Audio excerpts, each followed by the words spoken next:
শেষ বিচারের দিন, শেষ বিচারের দিন।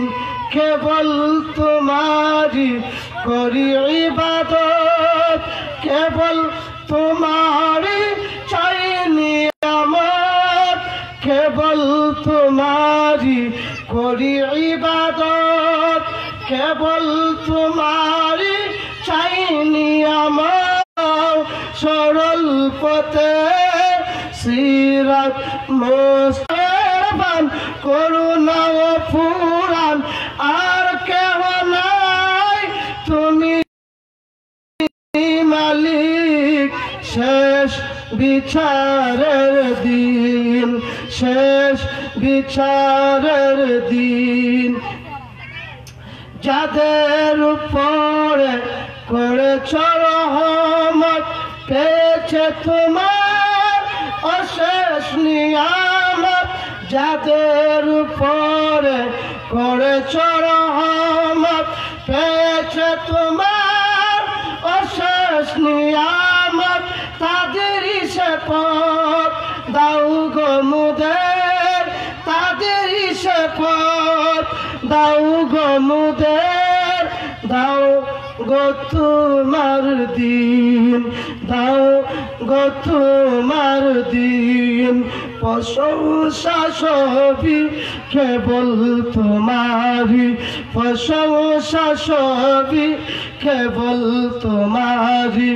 রব্বুল আলামিন দয়ালু মেহেরবান করুণা ও ফুরান, দয়ালু মেহেরবান করুণা ও ফুরান, আর কেউ নাই তুমি মালিক। শেষ বিচারের দিন, শেষ বিচারের দিন। যাদের উপরে কে গলি গজব নাজিল করেছ, দিয়েছ আযাব। যাদের উপরে কে বলি গজব নাজিল করেছ, দিয়েছ আযাব। তাদেরই সেবা গো দিও না মুদের, তাদেরই সেবা গো দিও না মুদের। দাও গো তোমার দিন, দাও গো তোমার দিন। প্রশংসা সবই কেবল তোমারি, রব্বুল আলামিন দয়ালু মেহেরবান করুণা ও ফুরান, দয়ালু মেহেরবান করুণা ও ফুরান, আর কেউ নাই তুমি মালিক। শেষ বিচারের দিন, শেষ বিচারের দিন। আমার মহান নবী কারীম বলেন আলহামদুলিল্লাহি রাব্বিল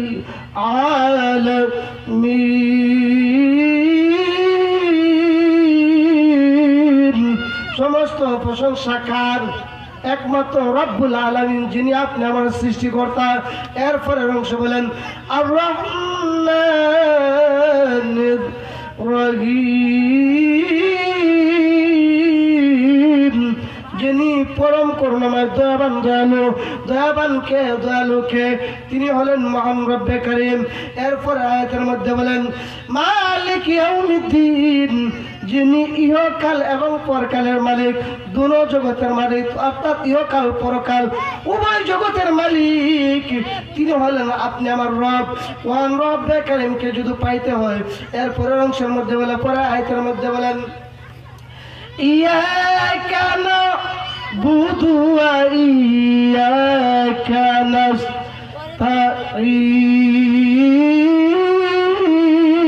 নাস্তাঈন। ইয়াকা না'বুদু, আমরা তোমার ইবাদত করি। কার ইবাদত? কার ইবাদত করব? মহান রব্বে কারীমের ইবাদত করব। ওয়া ইয়াকা নাস্তাঈন, একমাত্র মহান রব্বে কারীমের দরবারে সাহায্য চাব। মহান রব্বে কারীমের গোলামি কেমন করে করব, মহান রব্বে কারীমের কাছে কেমন করে সাহায্য চাইব, তাকায়া দেখে নবীর জমানার মধ্যে যখন কোনো সাহাবায়ে কেরাম বিপদে পড়তেন গো, কোনো মুসিবতে পড়তেন, মুসিবতে পড়ার সাথে সাথে তারা দৌড়া মসজিদের মধ্যে যাইয়া নামাজ আদায় করতেন, নামাজের মধ্যে দাঁড়ায় যাইতেন। যেমনি ভাবে নামাজের মধ্যে দাঁড়ায় বলতেন আলহামদুলিল্লাহি রাব্বিল আলামিন, আমার রব্বে কারীম বলতেন হামিদানি রাব্বি, হে বান্দা তুমি কার প্রশংসা করেছো? ওই বান্দাগুলো আল্লাহর নবীর সাহাবাগণ বলতেন আর রহমানির রহিম, আমার রব্বে কারীম বলতেন হামিদানির রহমান, তুমি কোন রহমানের প্রশংসা করেছো? তুমি কোন রহিমের প্রশংসা করেছো? বান্দা বলতেন মালিক ইয়াউমিদ্দিন, যিনি ইহকালের মালিক, যিনি পরকালের মালিক। আমার মহান রব্বে কারীম বললেন ইহকাল এবং পরকাল কি? আমার মহান রব্বে কারীম বান্দাদের সাথে এমনভাবে নামাজের মধ্যে কথাগুলো বিনিময় করলেন। আর এই জন্য হাদিসের মধ্যে বলেছেন আসসালাতু মিরাজুল মুমিনিন, নামাজ হলো মুমিনদের মেরাজ শরীফ। নামাজের মাধ্যমে আল্লাহর মাহবুব বান্দাগণ, আল্লাহর বন্ধুগণ, আল্লাহর ওলিগণ আল্লাহর সাথে প্রেমের আলাপ করতেন। কেমন প্রেমের আলাপ করতেন? এমন গোপনের প্রেমের আলাপগুলো করতেন। পৃথিবী যখন নিস্তব্ধ হয়ে যেত, পৃথিবী যখন স্তব্ধ হয়ে যেত, আল্লাহর বন্ধুগণ আল্লাহর সাথে প্রেমের আলাপ শুরু করে দিতেন। কেউ জানিতে কেউ বুঝিতে পারে না রে পীর মুর্শিদের খেলা, ওরে ওলি আল্লাহর খেলা। জোর করিয়া বুঝতে গেলে তার ঘুরতি মরণ জ্বালা, আরে জোর করিয়া বুঝতে গেলে তার ঘুরতি মরণ জ্বালা। কেউ বুঝিতে পারে না রে ওলি আল্লাহর খেলা, আল্লাহ ওলি গণের খেলা। বন্ধুরা বাবার আমার মহান রব্বে কারীম হলেন রব্বুল আলামিন।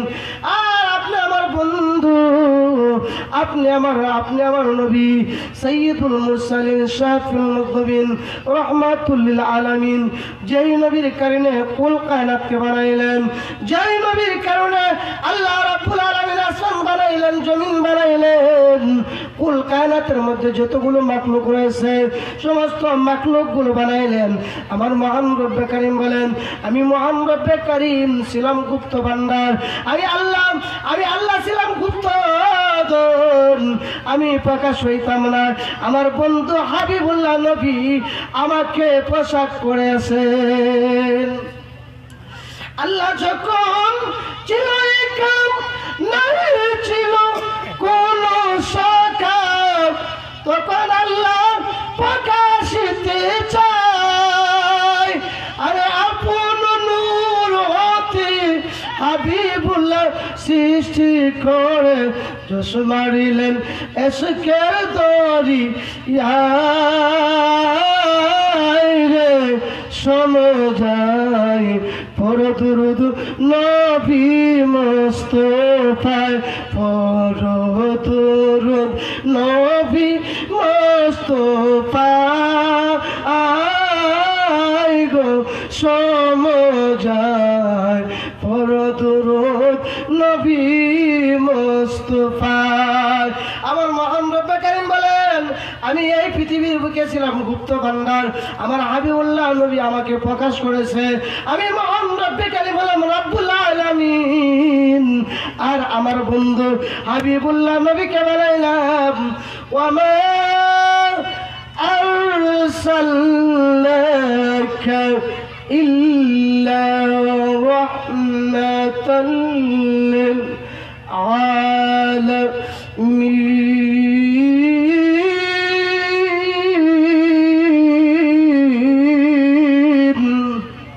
আমি মহান রব্বে কারীম হলাম রব্বুল আলামিন, আর আমার হাবিবুল্লাহ নবীকে বানাইলাম রাহমাতাল লিল আলামিন, রাহমাতাল লিল আলামিন। কাদছেন নবী রাত্র দিন, পাপি তাপি উম্মত মা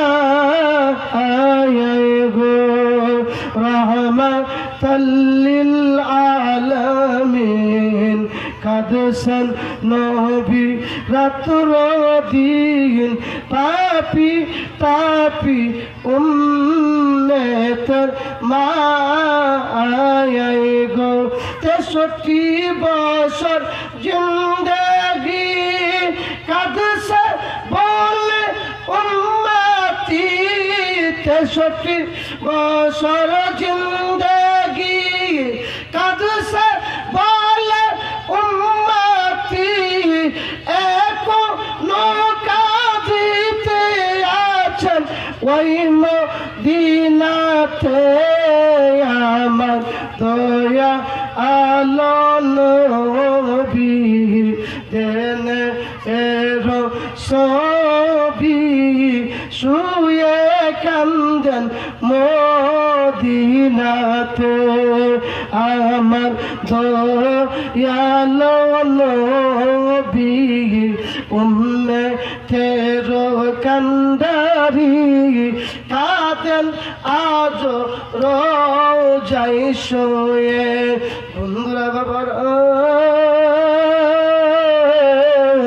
নবীজির সামনে হামজা রাদিয়াল্লাহু তাআলা নাম নবীজির মহব্বত কেমন মহব্বত ছিলেন নতুন বিবাহ করেছে বিবাহ করার পরে বাসর ঘর করলেন করার পরে মসজিদের মিনারার মধ্যে সকালবেলায় শুনতে পাইলেন সকালবেলা তিনি শুনতে পাইলেন হাইয়া আলাল জিহাদ হাইয়া আলাল জিহাদ জিহাদের ডঙ্কা বেজে গেছে রাসূলুল্লাহ জিহাদের ঘোষণা করেছে এই কথা যখন শুনলেন আমির হামজা রাদিয়াল্লাহু তাআলা ডাক দিয়ে বলে উম্মে সালমা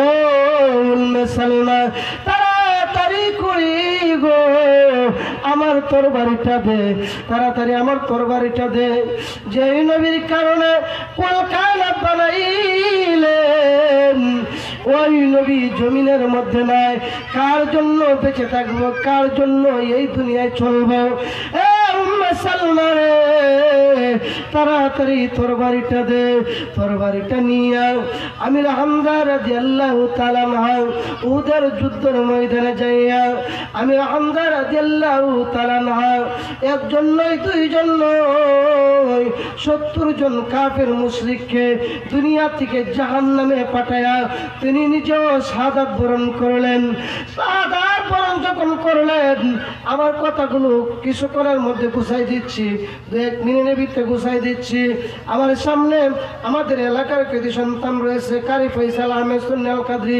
উনি মুক্তাসার কিছু কথা বলবেন আমি 1 মিনিটের ভিতরে কথাটা গুছাই নিচ্ছি এমনি করে হযরত আমির হামজা রাদিয়াল্লাহু তাআলা একজন নয় দুইজন নয় 70 জন কাফের মুশরিককে দুনিয়া থেকে বিদায় করে দিয়ে তিনিও শাহাদাতের সুধা পান করলেন শাহাদাতের সুধা যখন পান করলেন শাহাদাত বরণ করলেন যুদ্ধ শেষ হয়ে গেল যুদ্ধ শেষ হওয়ার সাথে সাথে আপনি আমার নবী দয়ার নবী মায়ার নবী যারা শাহাদাত বরণ করেছে সমস্ত শাহাদাত সাহাবাগণকে একত্রিত জমা করতে শুরু করলেন এমনি ভাবে এদিকে সেদিকে তাকাতে শুরু করলেন এমন সময় আওলাকে সে পাগল বেশে উম্মে সালমা দৌড়ায় ইহুদের মাঠে গিয়া বলে ইয়া রাসূলুল্লাহ ইয়া হাবিবাল্লাহ ওগো দয়ার নবীজি ওগো মায়ের নবীজি সকলকে গোসল ছাড়া দাফন করবেন কিন্তু আমার স্বামী আমদালকে গোসল ছাড়া দাফন দিবেন না এমন সময় নবীজি ডাক দিয়ে বলে ও উম্মে সালমা তার কারণ কি তার হাকিকত কি ইয়া রাসূলুল্লাহ ইয়া হাবিবাল্লাহ ওগো দয়ার নবী মায়ার নবী যুদ্ধের ময়দানের কথা যখন শুনলেন আর ওই যুদ্ধের ময়দানে কে জেনে গো আমার গৌরের পাশ দিয়ে যায় আর বলে কুতিলা মুহাম্মাদিন আপনি পৃথিবীর বুকে নাই আপনাকে শাহাদাত করা হয়েছে আপনাকে শহীদ করা হয়েছে ইয়া রাসূলুল্লাহ আমার স্বামী যখন ওই সুসংবাদটা শুনলেন, শোনার সাথে সাথে ঘর থেকে লাফ মাইরা দাঁড়ায় গেলেন। যে অবস্থায় ছিলেন সেই অবস্থায় উনি তারাওয়ালটা নিয়ে, তরবারি নিয়ে যুদ্ধের ময়দানে দৌড় মারলেন, যুদ্ধের ময়দানে চলে গেলেন। ইয়া রাসূলুল্লাহ, ইয়া হাবিবাল্লাহ, আমার স্বামী নাপাক, আমার স্বামী ফরজ গোসল দেয় নাই। ফরজ গোসল ওয়াজিব ছিল কিন্তু ফরজ গোসল দেয় না। ফরজ গোসল ত্যাগ করিয়া যুদ্ধের ময়দানে যাইয়া যুদ্ধের ময়দানে এসেছে। ইয়া রাসূলুল্লাহ, সমস্ত সাহাবাদেরকে, শাহিদদেরকে, শহীদ যারা হয়েছে তাদেরকে দাফন, গোসল ছাড়া দাফন করবেন, কিন্তু আমার স্বামী হামজালাকে গোসল ছাড়া দাফন করবেন না। এই কথা যখন বলেন, উম্মে সালমা ওই কথা বলার সাথে সাথে আমার নবী সাহাবাদেরকে ডাক দিয়ে বলে, ও আমার সাহাবারা, উম্মে সালমা, ও আমার সাহাবারা, হামজালার লাশ মুবারক কোথায়? হামজালার শাহাদাত বটি কোথায়? শাহাদাতের বটিটা কোথায়? তার দেহটা কোথায়? তোমরা তালাশ করো। এমন সময় একজন সাহাবী ডাক দিয়ে বলে, ইয়া রাসূলুল্লাহ, ইয়া হাবিবাল্লাহ, হামজালার দেহটা ওই স্থানে রয়েছে। আমার নবী হামজালার পাশে যাইলাম, দেখেন গো হামজালার শরীর থেকে টপ টপ করে পানির নহরগুলো, পানির পটাগুলো জমিনের মধ্যে পড়েন। আকাশের দিকে তাকাইলাম, আমার আল্লাহ ইন্দামিন্দে ওই মধ্যে ওই পাঠাইলেন, জিব্রাইলকে জানাই দিলেন, জিব্রাইল যাও যাও আমার হাবিবুল্লাহ নবীকে বলে দাও যে হামজালা আপনার রসুলের মহব্বতে ফরজ গোসল ছেড়ে দিয়া উহুদের ময়দানে শাহাদত বরণ করেছে। আমি মহান রব্বে কারীম চাই না দুনিয়ার কোন সাধারণ পানির দ্বারা তার গোসল হোক। আমি মহান রব্বে কারীম হাউজে কাউসারের পানি দিয়া, জান্নাতি পানি দিয়া তাকে গোসল করাইছি। পাগল ছিলেন হামজালা, ফরজ গোসল ছেড়ে দিয়া ওরে জুতে রোমাই দামি যায়, ওরে জুতে রিমাই দামি যায়, শহীদ হলেন রে দিয়া প্রেমে রসাবি, কুলবি তালা কুলবে রে দিয়া প্রেমে রসাবি, নবীজির প্রেমের ছবি তোমরা বানাও সাধন করে রে দিয়া প্রেমে